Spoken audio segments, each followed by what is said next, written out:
So welcome everyone to the next Earth Science Women's Network event on demystifying the Humboldt Research Fellowships.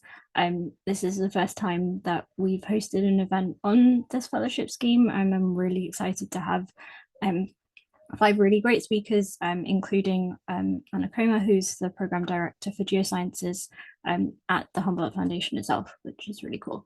So we're also joined by Sky Tian from the University of Bonn in Germany, Antje Schwalb from TU Braunschweig in Germany, Mina Teresa Abraham from the Norwegian Geotechnical Institute in Norway, and Susanna Crevel from the University of Cologne in Germany.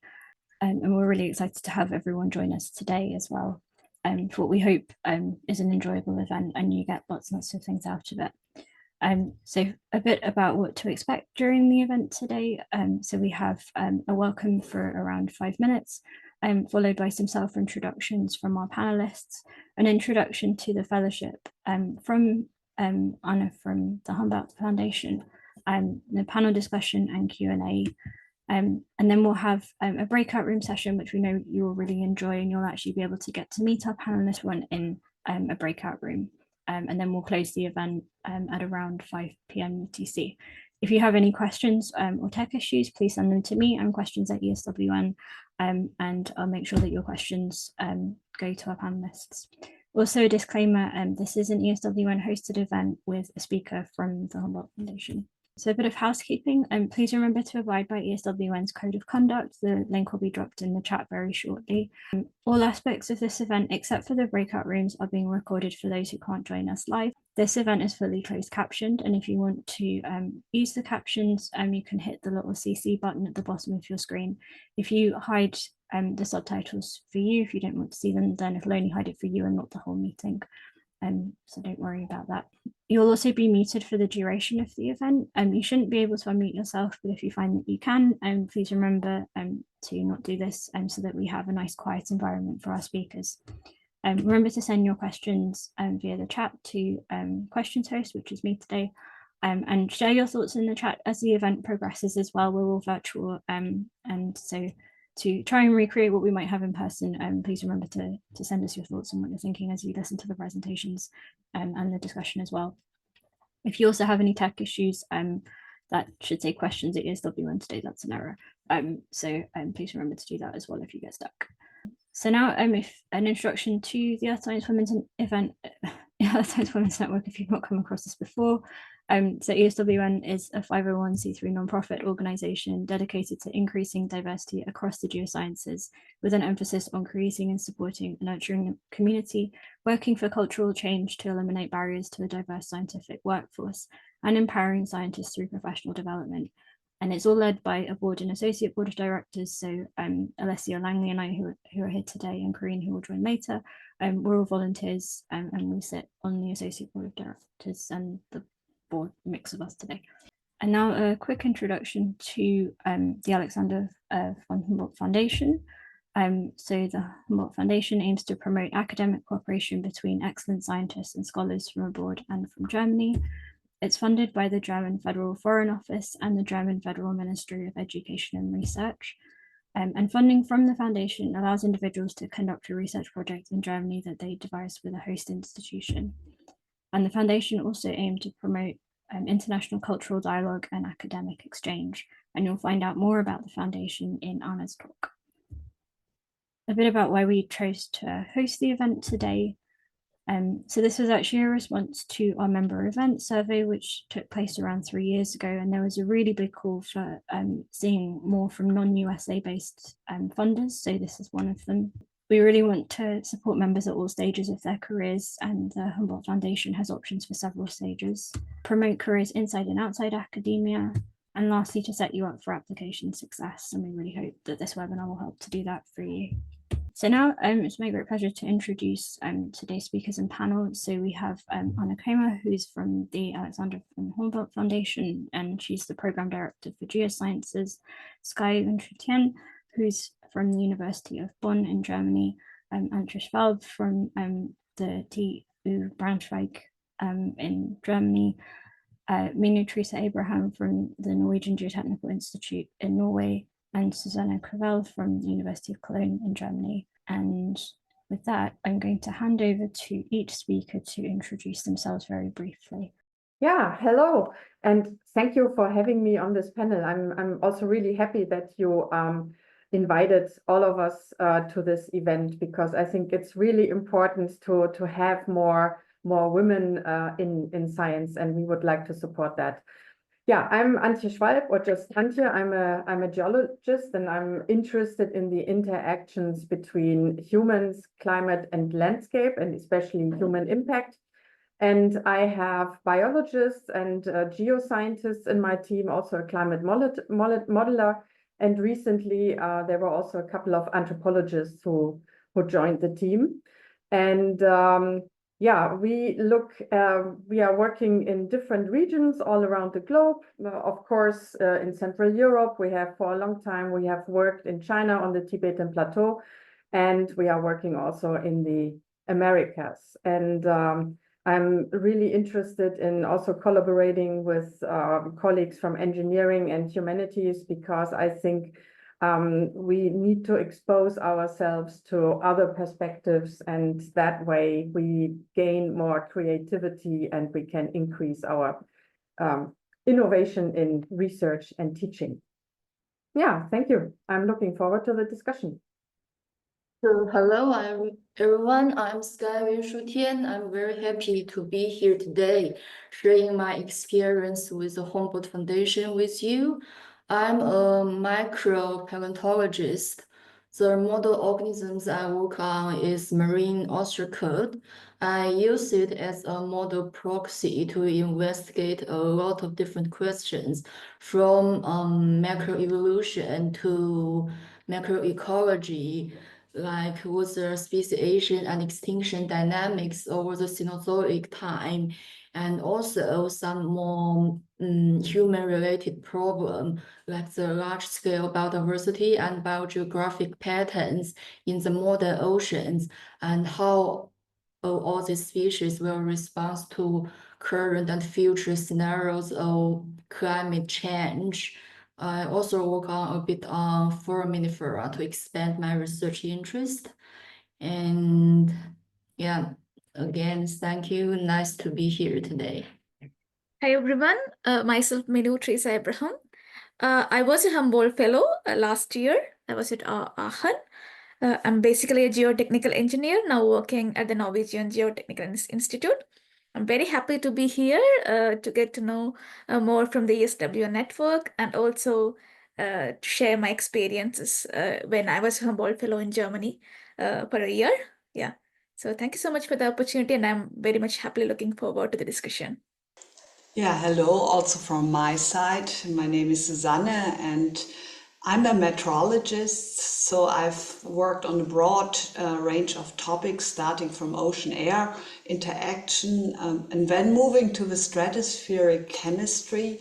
And in fact, when after my PhD, I spent 2 years in the US and as a postdoc, and that is actually one of the reasons also why I'm very happy to give this advice. I think it's really enlightening to go somewhere else in this phase of your career. When I moved afterwards to looking more at clouds and precipitation, and this has been my subject then since more than 20 years. And I use especially a lot of remote sensing techniques from space, from the ground, airborne campaigns. And computer science and AI are also important tools which we use. So I've been a professor now since 20 years, first in Munich, then in Cologne, and have served on many boards. So I hope I can give you some insights also how proposals can be best prepared. Looking forward to your questions. Yes, hello. Thank you very much for having me here, for giving me the chance to be here. Thank you for this invitation. My name is Anne Kremer, and I've been with the Humboldt Foundation for, I think, now 12 or 13 years, being responsible for the geosciences in the selection department, and as well being responsible for the Georg Forster Fellowship, which I'm going to tell you a bit more later on. And from my background, I'm a geographer and got my PhD doing field work in India. And afterwards, I worked for an NGO in the field of development cooperation. But then I thought, well, academic connections, networking is very important. And so I changed and went to the Humboldt Foundation, and I still like it there very much. So thank you very much to ESWN for giving us the opportunity here to really, hopefully, demystify Humboldt Foundation a little bit. Thanks. Okay, so let's start to demystify. Yes, I think I should just say that what I'm going to present is, of course, what Humboldt Foundation offers. And then I also want to give you some hints what program you should choose for yourself, how to find a host, and also demystify the application process and the selection criteria, at least from our point of view, from the Humboldt Foundation itself. It was already mentioned that our core activity is to provide sponsorships for highly qualified researchers, meaning talking about PhD holders.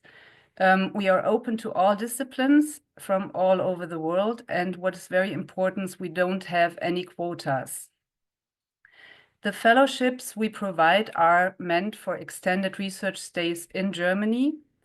And what is very special about the Humboldt Foundation is that we give lifelong sponsorship, meaning that once you have become a Humboldt Fellow, you have the opportunity to apply for alumni measures for your whole academic life and maybe come to Germany again or do some other cooperation which is supported by the Humboldt Foundation. The Humboldt network nowadays is around 30,000 Humboldtians worldwide, which is quite a number, I should say. One of the main, or the principle of the foundation is that the sole selection criterion is academic excellence and potential. I mentioned before, there are definitely no quotas for any countries or disciplines. And also, as I was talking about the lifelong sponsorship that we provide, it's actually a sponsorship of people and not projects. Some of the organizations, they fund a project, and after you have finished the project, the sponsorship is over. But with Humboldt Foundation, it's different. We look at the people who are behind the projects, and so that's actually our credo. There are no quotas for countries or disciplines, and also the research topic is completely free to choose. And also the academic host or collaborative partner you're going to conduct your research with in Germany is also very free to choose. We try to promote equal opportunities to all persons who apply to our programs. And one of our main goals is also to increase the opportunities for female academics. We are very happy to say that the success rates of women and men are comparable in our programs. However, we would like to have or to receive more applications from women all around the world. So I'm very, very happy that within this network meeting today, I can promote some of our fellowships that we provide to you. We also have some special options, for example, fellowship extension or interruptions for those who, for example, give birth during the fellowships. There are some special allowances and targeted counseling as well for female academics or female fellows. And as I said before, the goal is really to increase the number of female academics among the sponsored, which is only possible if we have more applications from women. The financing of the Humboldt Foundation, as it was mentioned before, comes mainly from the Federal Foreign Office and the Federal Ministry of Education and Research. It's around 160 million euros per year. And with this, among other programs, we fund our biggest program, which is the Humboldt Research Fellowship. And I wanted to show you where the origin of the guest researchers in this specific fellowship programs are. This is mainly from Europe. More than 1/3 of the fellows in this program come from Europe. Then also from Asia, most of them coming from China, but also India. And then you see also from the other regions of the world, there are also people coming or fellows from these areas. So I was mentioning already that the Humboldt Research Fellowship is our main fellowship. We give around, or we provide around 500 research fellowships per year in this program. It is open worldwide for all disciplines. Again, I have to mention no quotas. But then we also have the Georg Forster Research Fellowship, which is only meant for researchers from emerging and developing countries, excluding China and India, as it is financed by the German Federal Ministry for Economic Cooperation and Development. It is the same applies here, that there are no quotas for countries, but it's exclusively for persons from emerging and developing countries, as I said. And in the Georg Forster Research Fellowship program, it's also a special requirement that the research projects have to have relevance to sustainable development of the country of origin of the fellows. So what do these two programs offer? Both programs are for persons who received their PhD up to 12 years before. There is a postdoc line for persons up to 4 years after the PhD. And if you apply for this line of the programs, you can come to Germany for 6 to 24 months and receive 2,700 euros per month plus additional benefits. If you are further advanced in your career, we call it the program line for experienced researchers, and that those are the ones between 4 years and 12 years after the PhD. Those fellowships are 6 to 18 months in Germany, and both fellowships, the postdocs and the experienced researchers, can be divided into up to 3 stays within the 3 years. And the experienced researchers receive 3,200 euro per month also, plus additional benefits. What are the requirements for those two different program lines? For the postdocs, it is expected that you have an above average doctorate and that you already have some academic publications that are reviewed according to international standards. For the experienced researchers, which is 4 to 12 years after the PhD, it should be clear that you have already an own academic profile. This can all, on the one side, be seen by your position. For example, at least assistant professor is expected, or also by a more comprehensive list of publication where you are hopefully first author or last author in many of these publications. For both career stages, it is important that you have an agreement by a scientific host in Germany, the person who you are going to cooperate with. Also, you need to turn in 2 references. For the postdocs, one of the references should be from the doctoral supervisor. Also, you have to describe your independent research project that you are going to conduct in Germany. And you have to show that you are proficient in English or German to conduct this project here in Germany. I was talking about the benefits that are provided during the research stay in Germany. Besides the monthly fellowship rate, it is a travel lump sum and also allowances for insurances, especially for health insurance. Then we provide language courses for the fellows and also for their spouses or accompanying partners. Also, we provide other benefits for accompanying family members, allowances for the research costs for the host institute, which is especially important if you go, for example, to use some laboratories,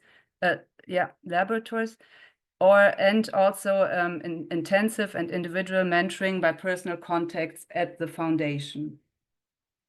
One other issue is that we provide networking events, for example, a study tour during your fellowship, as well as a network meeting with other Humboldtians in Germany while you are here, and a big annual meeting once while you are in Germany. In the summertime, we have this annual meeting in Berlin, and you are going to meet the German president. I was mentioning already that once a Humboldtian, always a Humboldtian. You can still, after your fellowship, also get some benefits. And this is for those of you coming from developing and emerging countries. We can provide return fellowships when you go back to your country, around 500 euro per month. And for all the fellows, we provide renewed research stays for up to 3 months to Germany. Also the possibility to invite German colleagues to your own institute, as well as equipment subsidies or book donations. Or you can organize your own Humboldt Colleg, where you invite early career researchers and other Humboldtians to really do an event in your home institute. These are just to mention some of the alumni measures we offer. So it is really a nice thing to become a Humboldtian, but it might be difficult to look for the right program that we offer. We first, on our website, we have a program search where you can put in your details and you will be informed which program is most suitable for you. And if that is not enough, we also provide the program compass on our website, which goes even further into detail and tells you that what we think, if you are if it's best for you to apply a Humboldt Research Fellowship or a Georg Forster Research Fellowship, or even an International Climate Protection Fellowship for those of you who work in the field of climate research. All these programs we offer have a very decisive program information on our website. You should really inform yourself, because that is really what the program is about. Also, there's a bigger section of question and answers for each program. And those in this, you really find answers for most of the issues I'm talking about in even further detail. So we can only request you to really look and go through these answers which are provided there, and then to choose the program that most suits you most. And once you have gone through all this information and decided upon which program you want to apply to, you can apply online, but first, of course, you have to find a host in Germany. So the question is, where can I spend my research stay? Actually, there are 300 universities of applied sciences or normal universities, and also some 300 almost research institutions in Germany where you could conduct your research at. We will provide these slides later on, and there are always links to really easily find which of these institutes should be of interest for you. And just to give you an idea where they are located, I wanted to show this little map. As a geographer, of course, there has to be a map in the presentation. And this is just to show you that not all of our very good institutions are in Munich or Berlin, but there are so many towns where also very good research institutions are located. And I believe it's very important that you really look for the host institute that really suits your research focus, and not say, oh, I want to go to Berlin and let's see how can I put my research into one of the institutions that are located there. But please look for the institutes and hosts that really fit your research. Also, you can use the Humboldt Foundation's network online, which is also linked in the slides later on. The Eurexis Germany website, there's an information portal, Garrett, research map provided by the German Rectors Conference. And all these databases, you can put in what is your focus of research and find out where are the persons who are conducting this research in Germany. And of course, it is always probably the first step to ask colleagues at your own institutes who have contacts in Germany, which might be an even easier way to contact a host. What you should avoid is if you have been in very good contact with an institution in Germany already and have done much research together with a German person, and then try to choose him or her as a host, because the fellowship is always meant to really provide a further own academic development for yourself and not just the cooperation effect. So if you have found the specific program you want to apply for and you have found a host, then you still have to fill out the application form. And I'm going to show you what it looks like now and tell you a bit more about the procedure. Online applications are possible to be turned in at any time to the foundation directly. All applications are assessed and evaluated by independent peer reviewers, and the decision is taken then in the end by an independent selection committee, where we have 2 members here today. And this procedure is a very thorough evaluation, as you can see, and it takes approximately 4 to 7 months from turning in the application to receiving the final selection outcome. So if you plan to come to Germany with the Humboldt Fellowship, we can only advise you to apply as early as possible, because it takes time to really go through this independent peer review and evaluation of the application.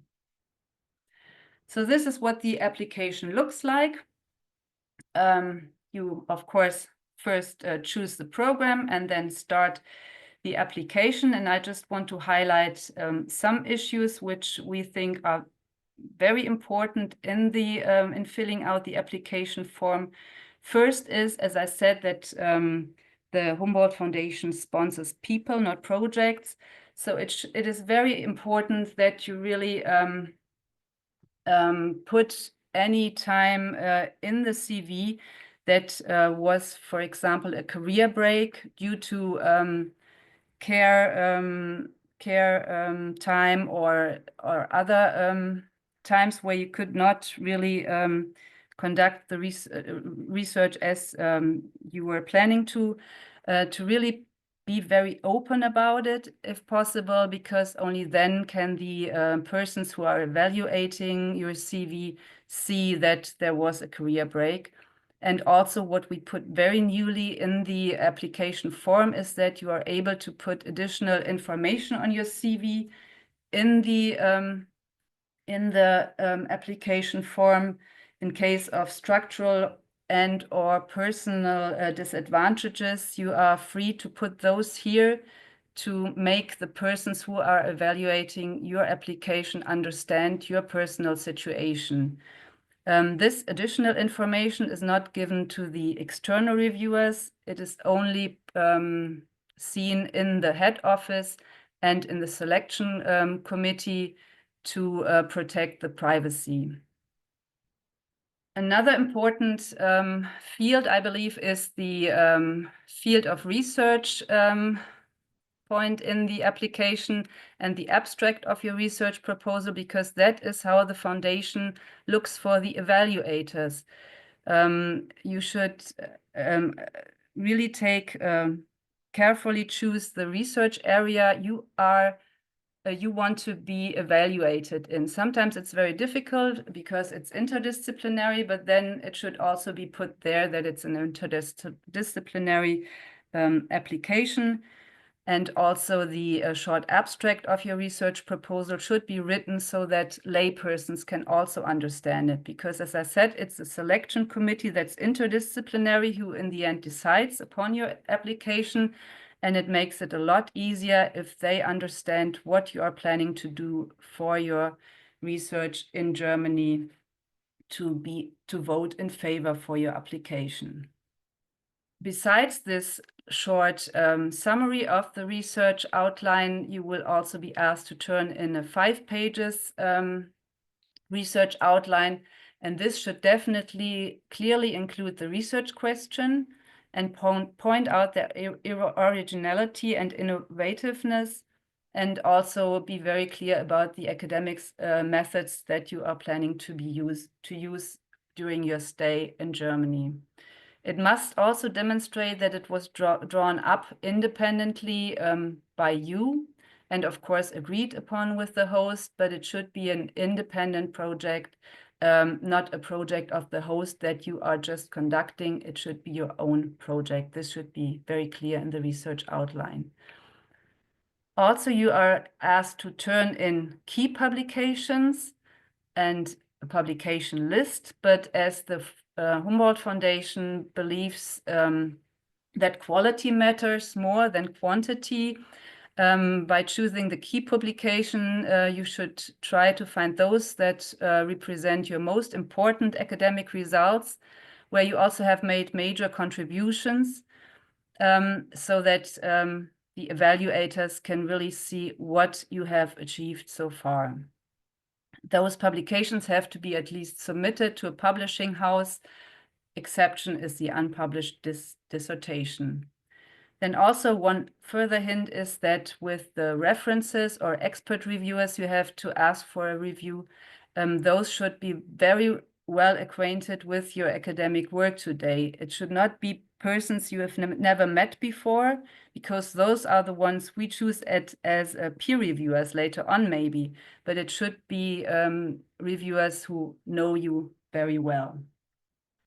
Yes, so these are the hints, and I still wanted to point out that we have other programs, just that you have heard of them. We have one outgoing program, that's the Theodor Lünen Research Fellowship for persons from Germany conducting research with a host who is a Humboldtian outside of Germany. We also have some award programs for persons who are nominated by a German scientist. We have the Henrietta Herz Scouting Program and the International Climate Protection Program. And so I'm just going to say two words about each of those latter two programs.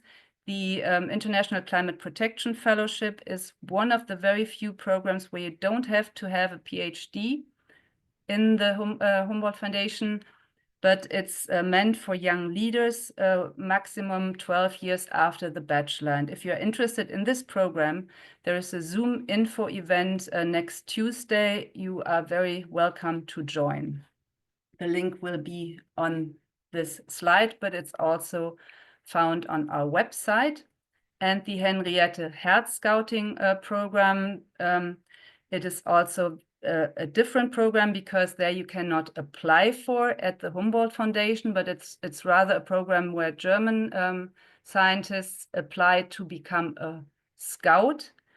And if they are receiving this scout fellowship, so-called, if they become a scout, then those scouts, they look for Humboldt fellows in their area of research and ask those who they scouted to fill out a short form on our platform, which might look like an application, but it's not comparable to the other applications we receive.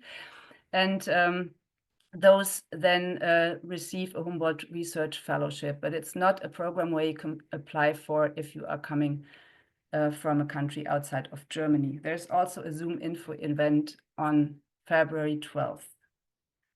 Yes, and if you need further information, then you are very welcome to always write to info@avh.de.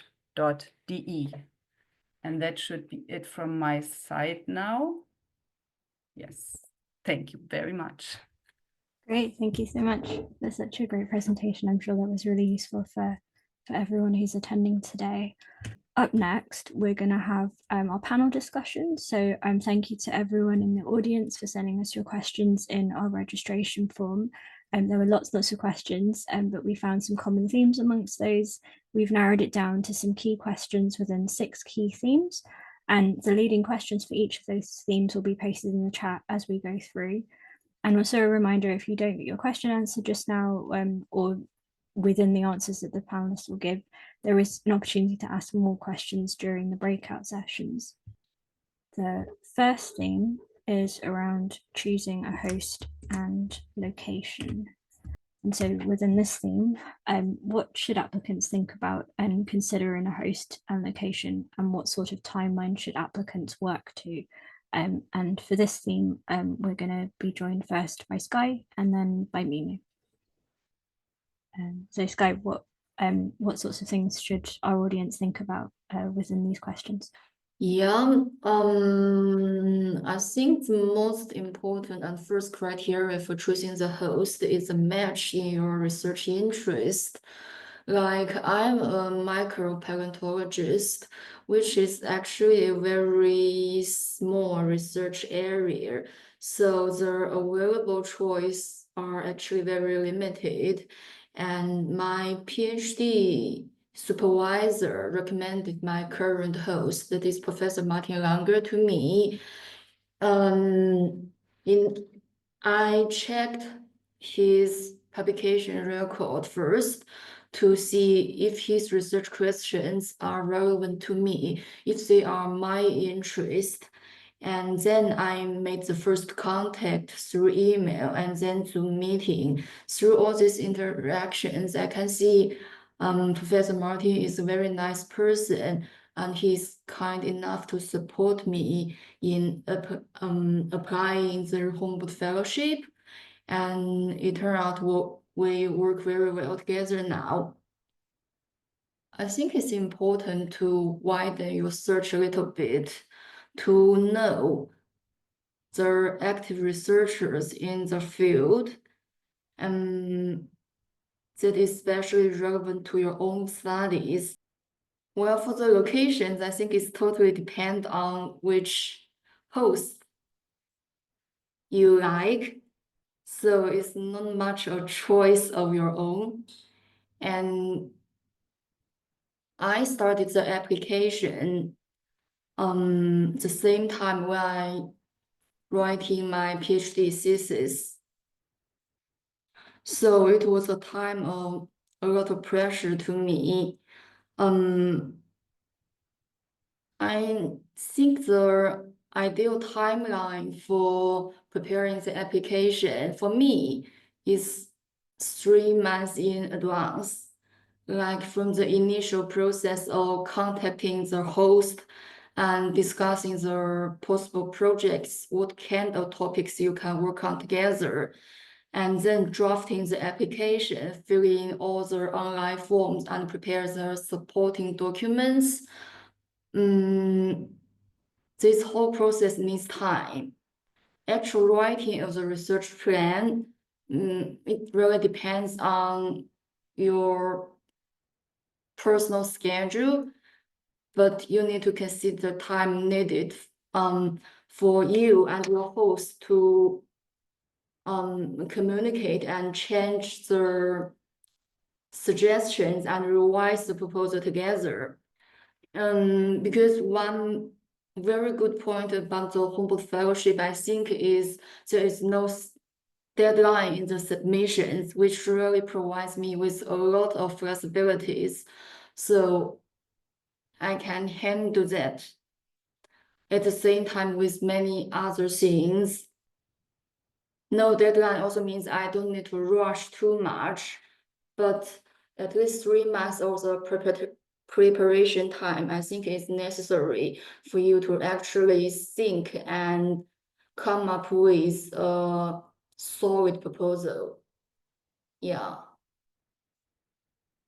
So that's all I want to say. Great, thank you so much. Minu, what do you think? Yeah, I completely agree with Sky.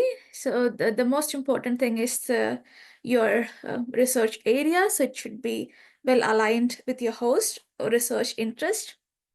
And I'd also think that the research group that you're planning to work with is also important, because the interactions that you're going to have with your research group, like the co-postdocs and the PhD students that you have in the group, is also it has also helped me a lot.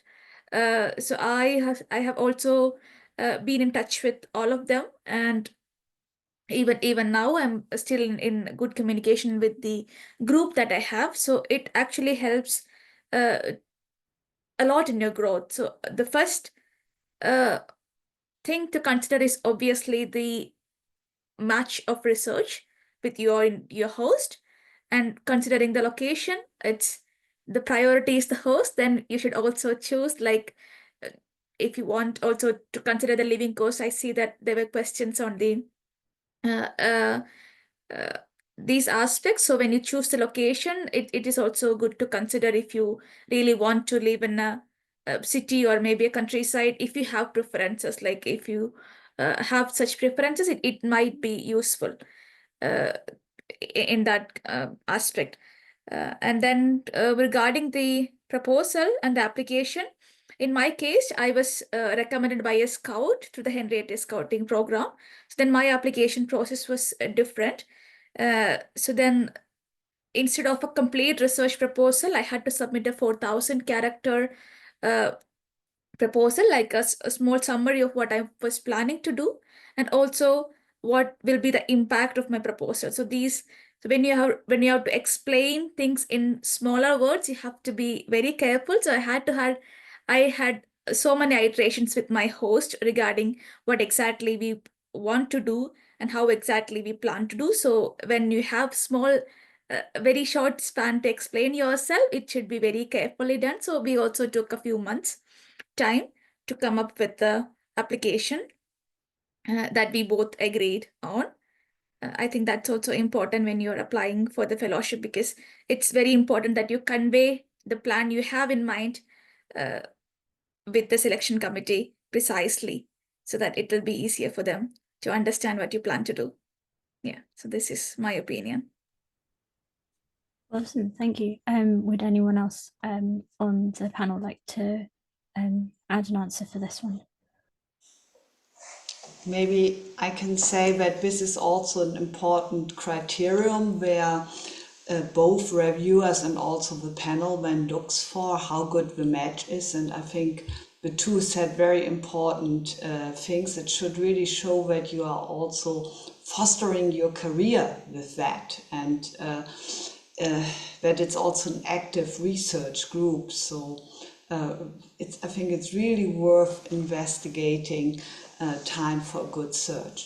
Yeah, and maybe in addition to that, and you really have to justify why you need to go work with this specific person. And sometimes, especially when fellows would like to work in paleontological collections, then reviewers and also other panel members, they would like to know if the specimens you would like to look at are really available, and so you really need to justify why you have to relocate, so you should really pay attention for that.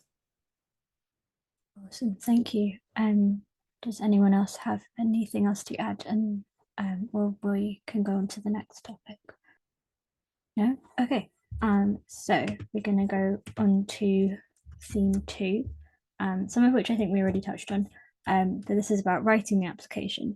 So when should you start writing your application? How do you go about starting your application? How much time should an applicant set aside to write an application? What things should an applicant include and highlight? What do panelists most value in an application, and what should applicants prioritize? And what extracurricular activities like editor roles or equity, diversity and inclusion activities strengthen an application? And for this theme, we're going to have Antje followed by Sky. I think Sky already provided answers to this question. because I mean, I have never written an application. So, and she said something like 3 months. It took her 3 months to prepare the application. Sky, would you please? Yeah. I mean, the total time I needed. The writing, it was quick after you decided the exact topic you want to work on. But the initial communication process, I think it was a bit time consuming because you contacted your host for the first time. You had no idea what kind of person he is and what kind of areas he's interested in. And also for my specific fields, the availability of samples is always the key factor. For a 2 years postdoc project, it may be not so feasible to plan large-scale fieldwork. So I need to rely on some museum collections and available samples the host has in his lab. Upon all this material and information, I can design my own research. So that part, I think you need some extra time. Yeah. It might also be a good idea if you are on a conference, a larger scale, like I'm thinking of something AGU or EGU, to get directly into contact with the persons when it's much better to develop something consistent. Great, thank you. Were there any thoughts about what panelists most value in an application when you're reading them in your discussions? What applicants should prioritize and what sort of extracurricular activities strengthen an application? Yeah, maybe I can start, and I'm sure Antje can jump in. I mean, from some CVs, you already see how enthusiastic people are about the subject. So it has some things to do with mobility, but also the publications, of course, and in this sense, the plan, like also what you have to fill in this forms, why do you want to do this fellowship, is interesting to have a look. I think it is the whole storyline speaking out how this is developed. It should really go for your career plans, and you also have to add a CV. So it tells you a lot about the person, how you prepare for that. And that's also why the reference letters are important. So as Anne Kremer was saying, it's important that they know you and they give an authentic picture about you into this round. So I think one very nice thing is in our panel, we don't look for the quantity of the publications you have, and this is really a key point, also called key publications. You have to list them, and then you should write why these are your key publications, not just say, oh, this does what and what. So really what you achieved with them. And I think this then again brings the story, what you are doing and why you are doing and why you are liking it forward. But Antje, please add. Oh, sure. Yeah, well, there is, well, first of all, as Anne mentioned, there is 2 reviewers who review your proposal. And what we then do is we look at these proposals, we check if the reviews are sound. I mean, sometimes they say pretty much the same thing. Sometimes they diverge a bit, and sometimes there's some criticism that is not justified. So we watch for that. So in order to end up really with an objective evaluation. And the categories, as Susanne says, we look at the CV. What counts is your mobility. So have you already been moving around in your country, or have you even been abroad? Have you been visiting other countries? So that would be a good thing. And regarding the key publications, I think it's important, or the publications in general, I think you should show a good balance between first and co-author publications. Especially if you are an advanced postdoc. I mean, it's nice to have many publications, but you have to have first author publications. You have to have a scientific profile and not just publish along with other people. So that's really important. Then, of course, the proposal needs to be convincing, innovative science. You can say something about what do you think about how you advance or how you contribute to advancing your field. And we already mentioned that the host needs to be well chosen and justified. And I'm also looking at, so if sometimes if I have problems to decide, shall I, if it's top or flop, I look also at an answer you have to give about how the project will advance your own academic profile. I find that really interesting, and you should not say, well, I'm going to publish with my new host and I make contacts, but you really should say why it is important for you to go work with the host, what additional experience you will gain. And people say, well, so far I've been working in this field, and now when I'm in the lab of my host, I will in addition gain experience in these specific fields. So you have to justify that. But I think that should be easy. But just come up with a very individual reason. And you should not continue to do the same thing as before. That's also important. You should, after having finished your PhD degree, you should change research regions or methods. You should develop yourself and spread out, broaden your expertise. So that's really important. Yeah, that's, I think. Susanne, I don't know, can you think of something else? No, not really. I mean, I think what we both wanted to tell you, we really want to see that this is what you want and that you have well thought through this process, that this is going to support your career and your development. Awesome, thank you so much. These were all really great points. So I'm sure will help everyone with their applications. There was a question that came in during this time, and the question asks, if we don't have the best relationship with an advisor, either a PhD or a postdoc, is it okay to get a reference letter from someone else, like a committee member or another faculty member? Anna? Yes, thank you. Yes, this is definitely possible.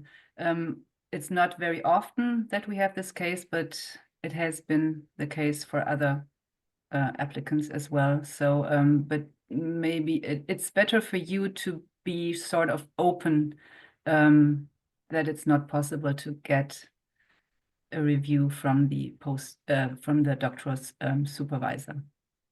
So that's easier for the evaluators or for us to understand. Great, thank you. Mina, how does the Henrietta Herz application differ?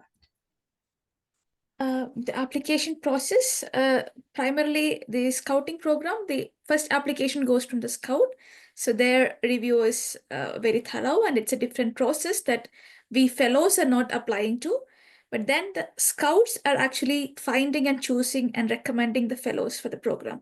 So this is a different process. So the fellows are not directly applying to the foundation, but the scouts will find fellows who are leading in their domain, and then they recommend the fellows for the program. So this is the process. So it's a bit different. And then your application process essentially requires your plan for research, and also how this is going to impact your personal career growth, and how also the impact that you are going to have in the field of research. So this is a very small process when we compare with the standard application process.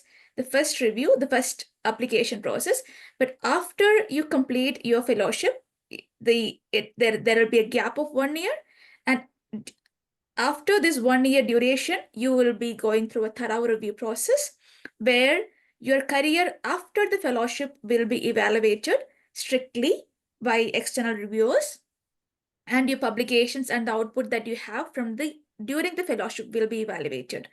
So this is the process of Henrietta Scouting Program, the fellows who are recommended through the Scouting Program. So your initial application is primarily based on the recommendation from the Scout and your research plan in very short words, like 4,000 characters research plan and a 2,000 character description of the impact of the research. But after your research, you will go through a thorough review process where your academic achievements and academic progress during the span after your fellowship will be evaluated. How you have achieved more, or how you have grown your career after the fellowship, and how the fellowship has helped you to be advancing in the domain that you are in. So this is how the fellowship is evaluated. So it's called the ex post evaluation. So the pre-evaluation is simpler it's not simpler, but the process is a bit simpler than the standard application form. But the major evaluation comes after your fellowship. Great, thank you so much. So I'm going to move on to the third theme, which is about what happens when your application reaches the Alexander von Humboldt Foundation office. So what happens when the application reaches the office? How are the applications managed by AVH staff? How are peer reviewers chosen? And how are selection committee members assigned? And Anna and Susanna are going to help us for this. Yes, maybe I should start. Once we receive the applications, they are actually checked for formal eligibility, because we have many formal requirements, especially concerning also the mobility of the researchers. You are not allowed to have stayed in Germany for a too long period before you apply for the fellowship to come to Germany, for example.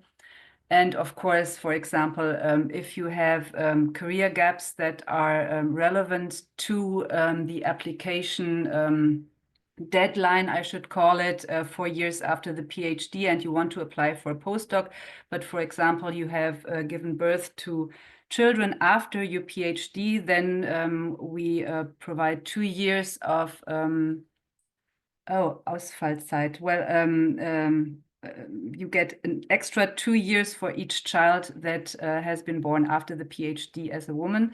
So all these formal criteria are checked if you are eligible for this program. And once the application is cleared, then we choose the external reviewers. As I mentioned before in the presentation, that we look at the special key areas you are doing the research in. That helps us to find the correct reviewers, but also the summary of the research you're going to conduct in Germany, so that we can match the best reviewers to your application. And this normally takes very long, because it's the reviewers as well as the selection committee, they do not get any money for their work. And it's all voluntary work. So sometimes it's a bit hard, especially internationally, to receive enough external peer reviews for all the application. But yes, after we have received them, then they go to the selection committee members, and within the interdisciplinary selection committees, we always choose the person who is closest to what you are doing or have been doing so far in your academic life. Yes. And then what happens once you receive the applications? Susanna. Yeah, I don't know if you said it, but in the panel, we are 4 geoscientists, and you have Anne Kremer is distributing the various applications to us. And then we are sometimes surprised about the breadth of geosciences, because it's really so interdisciplinary, and I have really proposals that reach from the ionosphere to the deep earth. Also, I'm a meteorologist. So what is very important is that we have experiences also reading reviews by others, by our colleagues. You always have to be relatively thorough. There is a grade and a written explanation of the reviewers. So, of course, some reviewers tend to give very good grades, some are more critical. So the words are much more important than any formalized grades. And then you have to also see how close is this person to the field. And I think that's where really having looked at many applications helps to judge this better. So when we present each case, and also our colleagues can ask questions, and everybody really votes and gives some kind of points, and in the end there's a ranking made of the applications. I guess this was a thorough explanation of the procedure, but I think we all do really our best to make it as fair as possible. Awesome, Yeah. thank you so much. Did anyone else on the panel like to chip in on this one? No? Okay, I will move on to the fourth theme. I know we're running a little bit behind time. So theme 4 is about the selection committee. I think this was already touched on a little bit, but what happens at the selection committee meeting? How are proposals assessed? What do the selection committee members expect to see in terms of track record, including publications? And does international collaboration strengthen an application? And for this, Susanna and Antje are going to join us. I think actually that we answered most of these questions already. Certainly international collaboration strengthens this. I mean, if we see that the people are involved, and as Anne Kremer also said, that you have a broader network, not like go to the people with whom you have already collaborated, right? That's not so good, and yeah. Yeah, this is actually what Alexander von Humboldt is all about, that you create your international network and that you move around this network. So it's really wonderful to join that, and also to join events organized by Alexander von Humboldt. Great, thank you. There was a question that came in a lot earlier, which asked, for doctorates that are not graded, how is above average defined? I think this was in reference to something that Anna, you mentioned in your presentation, but perhaps relevant for this theme as well. Sorry, I did not get the question. Sure. For doctorate, so for PhDs that are not graded, how is above average defined? Oh, it's not defined as a grade. It is just that if you turn in the reference from your doctoral supervisor, he or she should definitely, hopefully, mention that you have been a very, very good doctoral student. So it's not meant to define a grade, but it should have been a very good PhD that you have conducted. Does that answer the question? I think so. So you're saying that it's within a reference letter, the Exactly. PhD should be like assessed in that the assessment should be highlighted in the reference letter. Exactly. Yeah. Thank you. And this is really also a tricky thing, because there is some intercultural differences between how people write reference letters. And this is also something where we are often struggling how to judge it. But very convincing reference letter people write. It has been one of my best PhD's students up to now. So that's Great, thank you.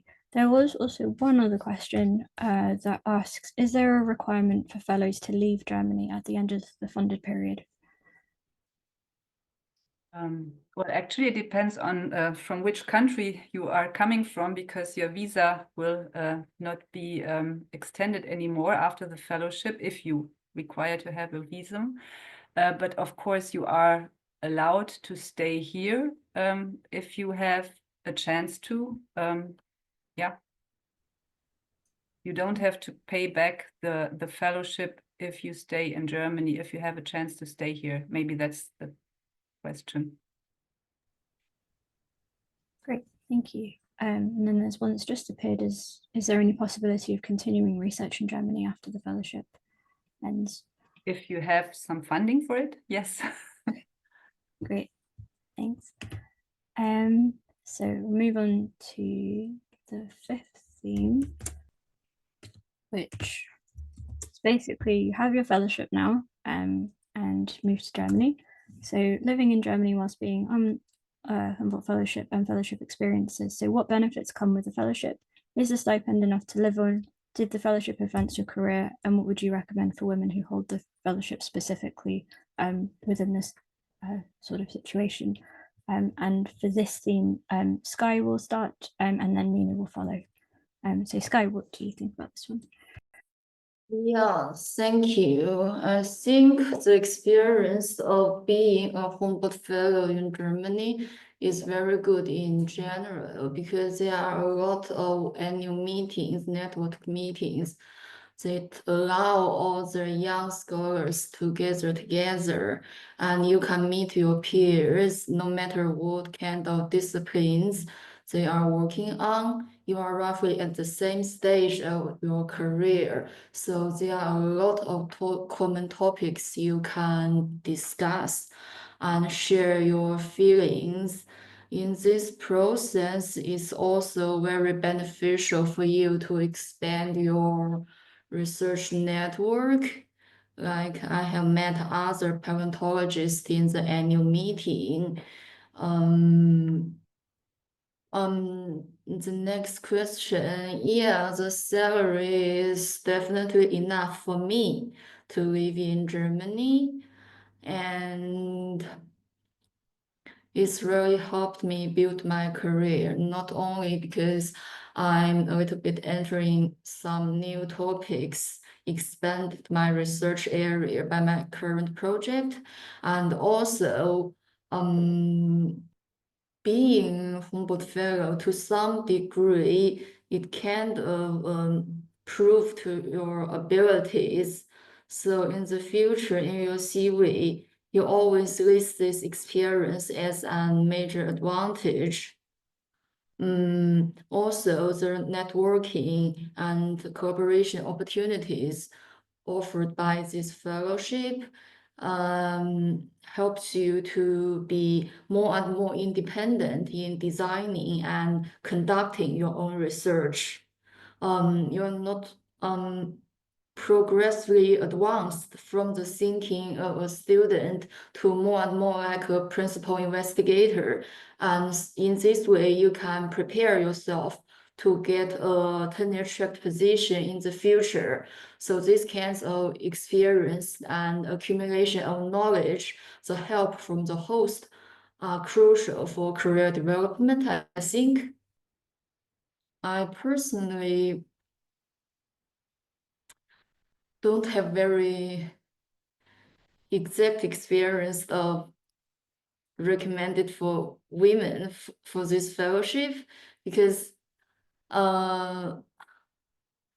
it's nice in their application procedures, they consider the career breaks because of childbirth and all other benefits, but they don't apply to me. Maybe if at least you being women is not a disadvantage in the process and also in your academic growth is good enough. And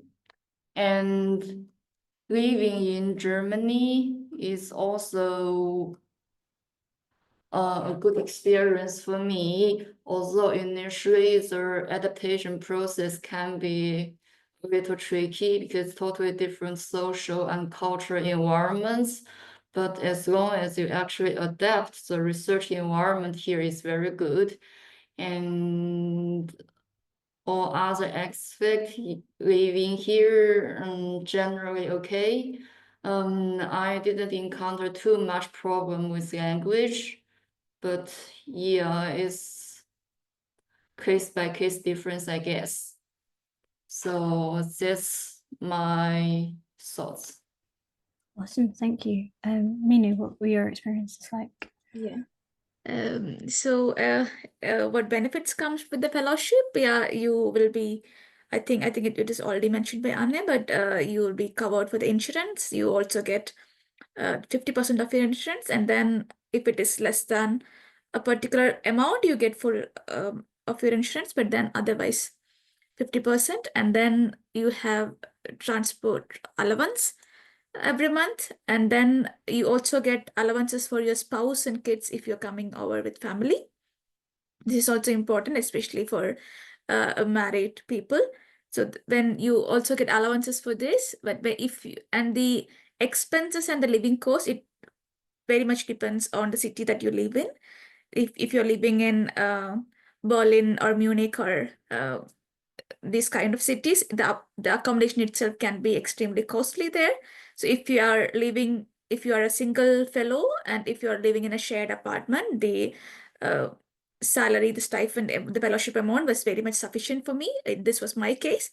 But if you're living with a family in a major city, it can be a different case. But for me, in my experience, the fellowship amount was very much enough to sustain in Germany. And then regarding advancing my career, I should definitely say that the experiences I had as a Humboldt Fellow has definitely helped me to shape my career. The reason why I decided to work with my host was the very active research group. They were a very new research group, starting with their own motto and defining themselves. So it was a very active group that I got an opportunity to work with. So my entire thought process and the way I have seen research has evolved a lot when I was in Germany. So this is the major input I got as a researcher.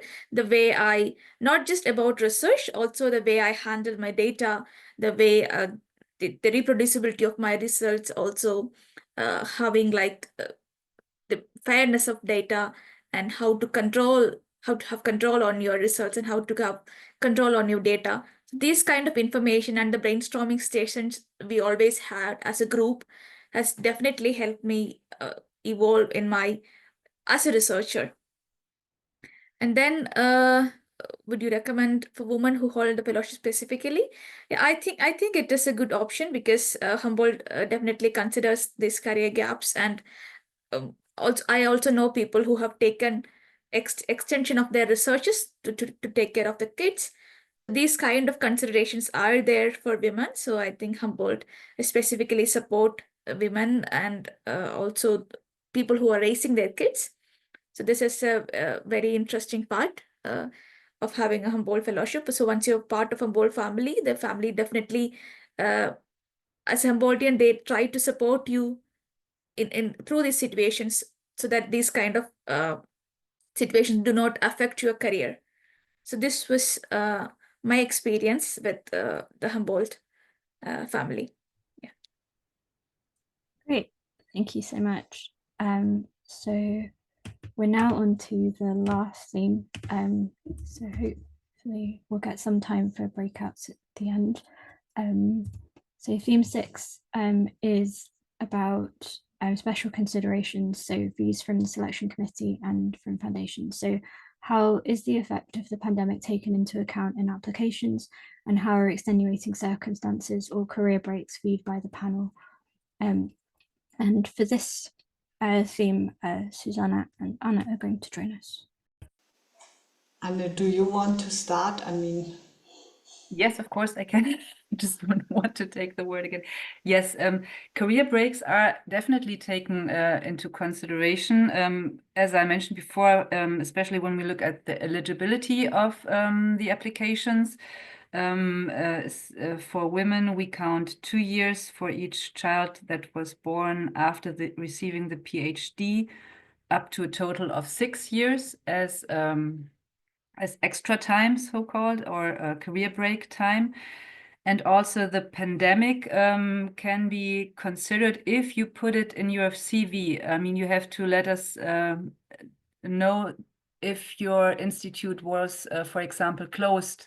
I know it from the African continent. There are some countries where some institutes were closed for a long time, but you have to tell us because only then can we consider this as a career break. And of course, I mean, if you have been able to publish even while your institute was closed, it wouldn't be 100% career break, considering the formal eligibility. This also has to be taken into consideration. But that's why I said you should really put anything that's important to understand your personal situation in the CV. Thank you. Yeah, and in respect to like the reviewers or so, I think we all know how hard the corona pandemic was, depending on the subject, especially with lab space. But yeah, as Anne said, put it into the proposal. Great, thank you so much. So we've come to the end, and so thank you so much to all of our panelists for a really awesome panel discussion. There were so many good tips, and I'm sure all of our audience will find this super useful.